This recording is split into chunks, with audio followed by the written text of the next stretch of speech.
تو میں نے اپنے اللہ کا حکم مانا ہے، اور جب میں نے اپنے اللہ کا حکم مانا ہے تو مجھے پتہ ہے کہ وہ اللہ مجھے راستہ ضرور دکھائے گا، اس لیے مجھے ٹینشن نہیں ہے، تم نے ٹینشن لینی ہے تو لو۔ اور جب بھی تم پھنس جاؤ، تم نے ایک کام کرنا ہے کہ جو تمہارے بس میں کرنے والا کام ہے وہ تم نے نہیں چھوڑنا۔ تمہاری ایفرٹ چاہے وہ ظاہری طور پہ بالکل چھوٹی سی لگ رہی ہو، تمہیں لگ رہا ہے اس سے فرق نہیں پڑے گا، لیکن تم نے اپنی ایفرٹ ضرور کرنی ہے۔ تو موسیٰ علیہ السلام سے اللہ نے کیا کہا؟ اَنِضْرِب بِعَصَاكَ الْبَحْرَ، اپنے عصا کو پانی پہ مارو۔ کہ اللہ جب کسی کام کے کرنے کا حکم کرتا ہے اور ارادہ کر لیتا ہے تو دنیا کی کوئی طاقت اس کے سامنے کھڑی نہیں ہو سکتی۔ تو اللہ کی قدرت جو ہے اس کو اپنے دل میں بٹھانا یہ بہت اہم ہے۔ یہ یقین رکھو کہ اللہ کے حکم کے بغیر نہ کوئی مجھے فائدہ ہو سکتا ہے، نہ کوئی نقصان ہو سکتا ہے۔ یہ یقین رکھو کہ اگر میرا اللہ میرے ساتھ ہے تو مجھے کوئی نقصان نہیں دے سکتا۔ یہ یقین رکھو کہ اگر میں نے اپنے رب کو اپنے ساتھ لیا ہے تو دنیا کی ساری طاقتیں مل کے بھی مجھے نیچا نہیں کر سکتی۔ اب موسیٰ علیہ السلام لے کے چلے گئے بنی اسرائیل کو۔ جب وہ وہاں پہ ہجرت کے لیے گئے تو کیا ہوا کہ راستے میں سمندر آ گیا، بحیرہ قلزم۔ اب سمندر کے پاس آ کے سارے اکٹھے ہو گئے۔ اب وہ کتنے لوگ تھے بنی اسرائیل کے، وہ مختلف تعداد آتی ہے روایات میں اس میں نہیں جا رہا، دیٹ بیکاز وہ ریگارڈلیس سی بات ہے، اس کا کوئی مقصد نہیں ہے۔ جب وہ سارے اکٹھے ہو گئے، اب ذرا موسیٰ علیہ السلام کی آپ سچویشن سمجھا، آزمائش، ایک اور آزمائش کیا ہے؟ موسیٰ علیہ السلام کے اوپر ٹرسٹ کرتے ہوئے اتنے سارے، کچھ میں ہزاروں آتا ہے، کچھ میں لاکھوں کی تعداد آتی ہے، اتنے لوگ موسیٰ علیہ السلام کے کہنے کے اوپر فرعون جیسے شخص سے بغاوت کر کے نکلے ہیں۔ فرعون کا ڈر اور خوف اور اس کی طاقت جو ہے وہ بنی اسرائیل نے دیکھی ہے۔ موسیٰ علیہ السلام کی طاقت فرعون کے مقابلے میں اس طرح سے نہیں دیکھی۔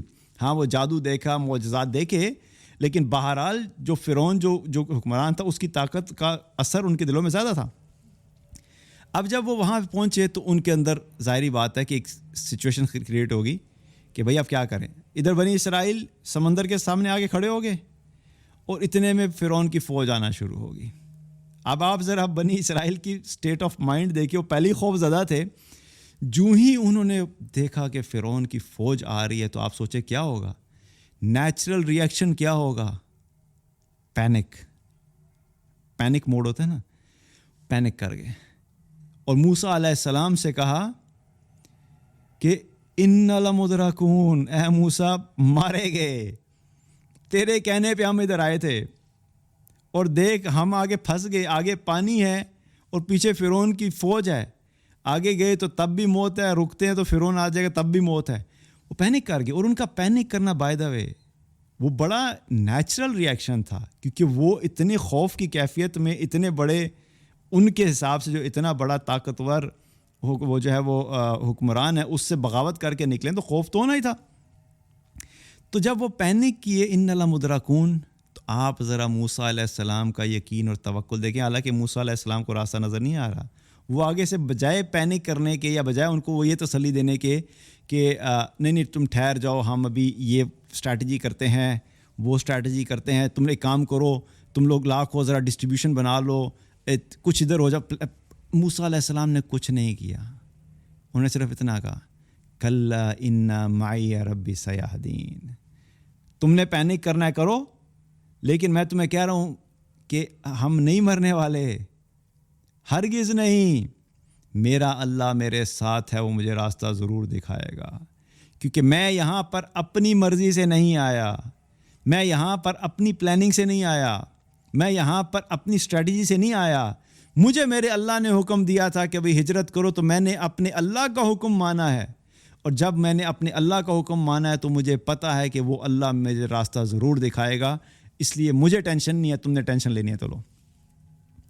اب یہاں پر کیا ہوا کہ ادھر جب پینک موڈ تھا اور موسیٰ علیہ السلام نے اللہ پہ توکل کیا، بھروسہ کیا، تو اگلی بات کیا ہے؟ اللہ تعالیٰ جو ہے نا ان سارے واقعات سے ہماری مختلف طریقے سے تربیت کرتا ہے۔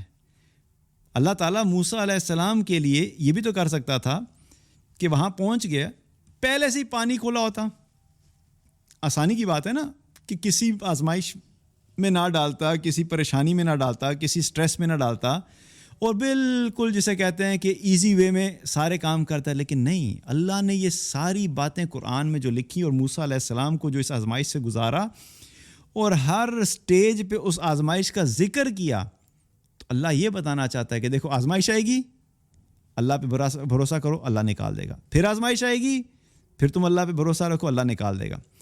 تو اب یہاں پہ کیا آزمائش آ گئی کہ موسیٰ علیہ السلام کے سامنے بھی وہی سمندر ہے, ان کو تو کوئی راستہ نظر نہیں آ رہا, لیکن انہوں نے جب اللہ پہ بھروسہ کیا تو ہونا کیا چاہیے تھا, اگین ہماری سوچ کے حساب سے, جو انہوں نے کہا کہ میرا اللہ میرے ساتھ ہے, وہ مجھے راستہ ضرور دکھائے گا, وہ اتنا کہتے تو سمندر پھٹ جاتا ہماری سوچ کے حساب سے نا.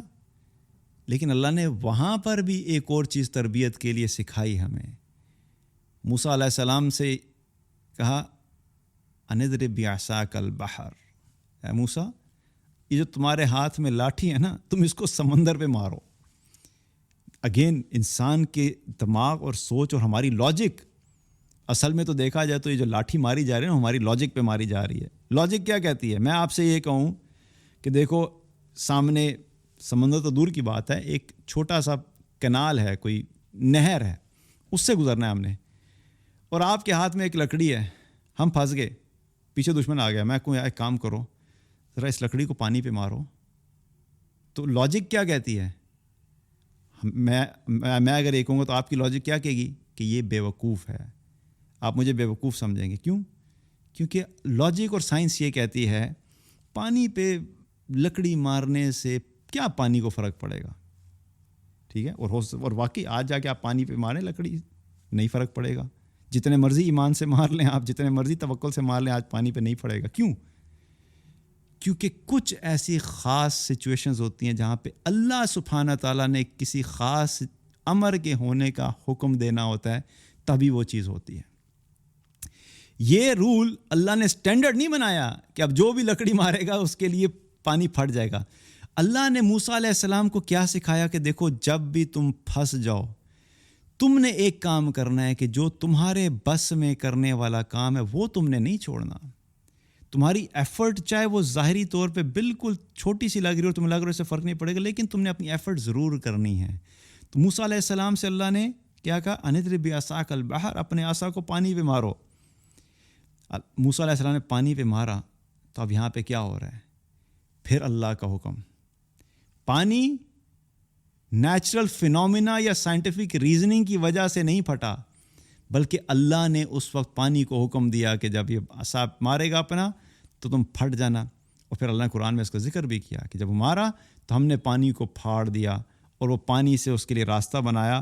اور پھر موسیٰ علیہ السلام اور جو ہے وہ موسیٰ علیہ السلام اور بنی اسرائیل جو ہے وہ پانی سے گزرے, اور جب وہ کراس کر کے وہاں پہ دوسرے اینڈ پہ پہنچے تو اللہ نے پانی, اور پھر کیا ہوا کہ فرعون کی فوج بھی پیچھے اتری. ناؤ اگین انادر پوائنٹ کہ موسیٰ علیہ السلام کے ساتھ اللہ کی مدد تھی, اور اللہ کی مدد کی بھی پھر ایک ٹائمنگ ہوتی ہے.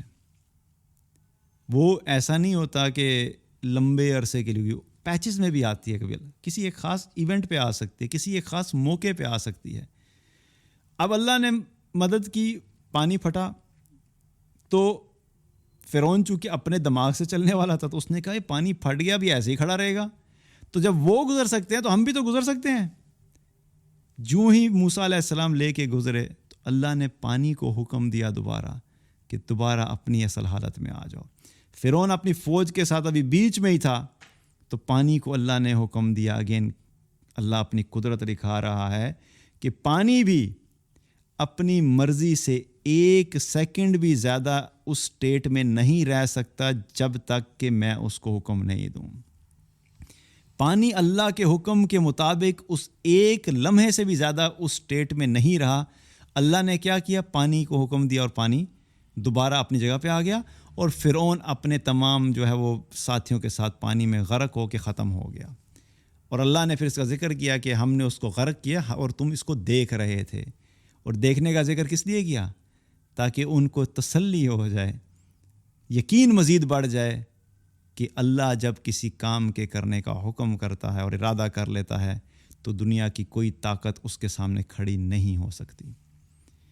تو اللہ کی قدرت جو ہے اس کو اپنے دل میں بٹھانا یہ بہت اہم ہے. یہ یقین رکھو کہ اللہ کے حکم کے بغیر نہ کوئی مجھے فائدہ ہو سکتا ہے، نہ کوئی نقصان ہو سکتا ہے۔ یہ یقین رکھو کہ اگر میرا اللہ میرے ساتھ ہے تو مجھے کوئی نقصان نہیں دے سکتا۔ یہ یقین رکھو کہ اگر میں نے اپنے رب کو اپنے ساتھ لیا ہے تو دنیا کی ساری طاقتیں مل کے بھی مجھے نیچا نہیں کر سکتی۔ اسی لیے بار بار اللہ کو پکارنا اور اللہ کی مدد طلب کرنا اور اللہ کو یہ شو کرنا کہ یا اللہ تیری مدد کے بغیر میں کچھ نہیں کر سکتا، یا اللہ میرا بھروسہ تیرے پہ ہی ہے، یا اللہ میرا مالک تو ہی ہے، یا اللہ میرا خالق تو ہی ہے، یا اللہ مجھے کوئی اور نہیں نکال سکتا سوائے تیرے۔ یہ دل کی کیفیت ہے اور یہ انسان کا اللہ سے تعلق ہے۔ اور مزے کی بات یہ، اصل توکل اس وقت شو ہوتا ہے جب انسان اپنی زندگی کے سارے اسباب اور وسائل اور ریسورسز اور کنیکشنز کو یوز کر لے کسی کام یا کسی آبجیکٹیو کو اچیو کرنے کے لیے، اور وہ سارے کے سارے تمہیں دھوکہ دے جائیں اور وہ سب ٹوٹ جائیں اور وہ ان میں سے کوئی ایک چیز بھی تمہارے اس کام کو نہیں نکلوا سکی، تو پھر کیا ہوتا ہے کہ پھر جب انسان ٹوٹ کے زمین پہ گرتا ہے تو پھر اس کا دل اور دماغ کلی طور کے اوپر اللہ کی طرف متوجہ ہوتا ہے۔ یہ وہ سٹیٹ ہوتی ہے جب اللہ کی طرف متوجہ ہوتا ہے تو پھر کیا ہوتا ہے، پھر اللہ کی مدد آتی ہے، کیونکہ یہ کامل توکل کی کیفیت ہوتی ہے۔ تو کیا ہے کہ اللہ کی قدرت کا یقین رکھنا کہ اللہ ہمارے ساتھ ہے تو ہمیں کوئی نقصان نہیں پہنچا سکتا، اور اللہ کو اپنی طرف بلانا، اپنی مدد کی طرف بلانا، یہ مستقل کرتے رہنا چاہیے۔ اللہ تعالیٰ سے دعا ہے کہ اللہ تعالیٰ ہمیں جو کامل ایمان عطا فرمائے، تقوی عطا فرمائے، توکل عطا فرمائے، ہر قسم کے شر سے محفوظ فرمائے۔ اللہ تعالیٰ ہم سب کو دنیا اور آخرت کی خیر و عافیت و بھلائیاں عطا فرمائے۔ بارک اللہ علیہ وسلم۔ السلام علیکم ورحمۃ اللہ وبرکاتہ۔